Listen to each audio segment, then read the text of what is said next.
എല്ലാവരും സുഖമായിട്ടിരിക്കുന്നു. ഇന്ന് ഞാൻ കൊണ്ടുവന്നിരിക്കുന്ന ഗോതമ്പ് പുട്ടും കടലക്കറിയുമാണ്.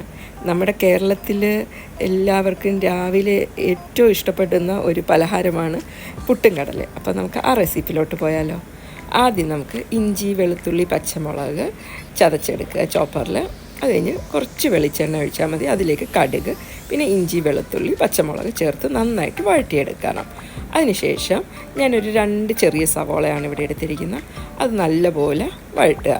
അപ്പോൾ അത് വഴറ്റിയതിന് ശേഷം അത് ഇച്ചിരി ബ്രൗൺ കളറായതിന് ശേഷം നമുക്കൊരു തക്കാളി ചേർക്കാം. ഒരു വലിയ തക്കാളിയാണ് ഞാൻ ചേർത്തിരിക്കുന്നത്. തക്കാളി ഏകദേശം ഒന്ന് വരണ്ട് വരുമ്പോൾ തന്നെ നമുക്ക് അതിലേക്ക് കറിവേപ്പില ചേർക്കാം. പിന്നെ നമ്മൾ ചേർക്കേണ്ടത് 1.5 ടീസ്പൂൺ മല്ലിപ്പൊടി, 1 ടീസ്പൂൺ മുളക് പൊടി, 1 ടീസ്പൂൺ പെരിഞ്ജീരകപ്പൊടി, 1 ടീസ്പൂൺ ഗരം മസാല. ഇത് ഇത്രയുമാണ് ഞാൻ ചേർത്തിരിക്കുന്നത്. അത് കഴിഞ്ഞ് കടല നമ്മൾ വേവിച്ച് വെക്കണം. കടല വേവിക്കുമ്പോൾ അതിലേക്ക് ഞാൻ ഉപ്പും മഞ്ഞൾപ്പൊടിയും മാത്രമേ ചേർത്തിട്ടുള്ളൂ. അത് ഒരു 5-6 വിസിലെങ്കിലും വെക്കണം. തലേദിവസം തന്നെ കടല വെള്ളത്തിൽ ഇട്ടിട്ട് വേണം നമ്മൾ ചെയ്യാൻ. ഒരു 7-8 മണിക്കൂറെങ്കിലും കടല വെള്ളത്തിൽ കിടക്കണം. അതിന് ശേഷം നമുക്കിങ്ങനെ ചെയ്യാവുള്ളൂ. അത് കഴിഞ്ഞ് നമ്മൾ വേവിച്ച കടല ഇതിലേക്ക് ചേർത്ത് കഴിഞ്ഞ ശേഷം നമുക്ക് മിക്സിയിലേക്ക് കുറച്ച് കടല എടുത്ത് മാറ്റിയിട്ട് ഇതുപോലെ ഒന്ന് അരച്ചെടുക്കണേ. അപ്പോൾ കടലക്കറിക്ക് ഒരു കൊഴുപ്പ് കിട്ടാൻ വേണ്ടിയാണ് ഇങ്ങനെ ചെയ്യുന്നത് നമ്മൾ. അതിന് ശേഷം ഇത് നല്ലപോലെ ഇളക്കുമ്പോൾ കണ്ട ഇച്ചിരി ഒരു കൊഴുപ്പൊക്കെ വരും കടലക്കറിക്ക്. അത് കഴിഞ്ഞ് ഇനിയിപ്പോൾ ഞാൻ പുട്ടുണ്ടാക്കുവാണ്. ഇത് ഞാൻ ഗോതമ്പ് പൊടിയുടെ, ഇത് പുട്ടുപൊടി തന്നെ കിട്ടും ഗോതമ്പിൻ്റെ ഇവിടെ.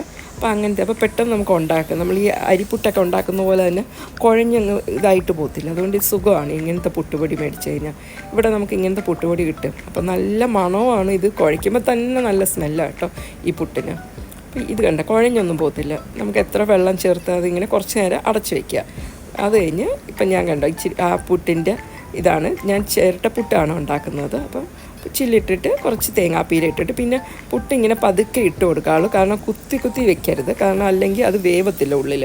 അതുകൊണ്ട് ഇതിങ്ങനെ ജസ്റ്റ് ഇങ്ങനെ പതുക്കെ അതിൻ്റെ മുകളിൽ ഇങ്ങനെ വെച്ച് അത് കഴിഞ്ഞ് അടച്ച് ഞാൻ കുക്കറിൻ്റെ മുകളിലാണ് വെക്കുന്നത്.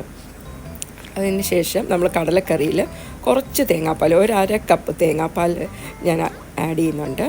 അപ്പോൾ ആ ഒരു കടലക്കറിക്ക് ഒരു ടേസ്റ്റ് കൂട്ടാൻ വേണ്ടിയാണ് നമ്മൾ ഈ തേങ്ങാപ്പാൽ ആഡ് ചെയ്യുന്നത്. നിങ്ങൾക്ക് തേങ്ങാപ്പാൽ വേണ്ടെങ്കിൽ അത് അവോയ്ഡ് ചെയ്യാം. അപ്പോൾ നമ്മുടെ കടലക്കറി റെഡിയായി കഴിഞ്ഞു. അപ്പോൾ അതാ പുട്ടും റെഡിയായിട്ടുണ്ട് നമ്മുടെ. അപ്പം ഞാനിത് വിളമ്പാം. ഞാനിവിടെ ഗോതമ്പ് പുട്ടാണ് ഉണ്ടാക്കിയത്. നിങ്ങൾക്ക് അരിപ്പുട്ട് ഉണ്ടാക്കണമെങ്കിൽ അങ്ങനത്തെ ഉണ്ടാക്കാം കേട്ടോ.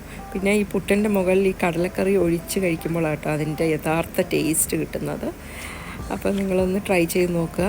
അപ്പോൾ എൻ്റെ വീഡിയോ നിങ്ങൾക്ക് ഇഷ്ടപ്പെട്ടെങ്കിൽ, പുതിയതായിട്ട് ആരെങ്കിലും കാണുന്നുണ്ടെങ്കിൽ ഒന്ന് സബ്സ്ക്രൈബ് ചെയ്യാൻ മറക്കല്ലേ. അപ്പോൾ വീണ്ടും പുതിയ റെസിപ്പി ആയിട്ട് കാണാം.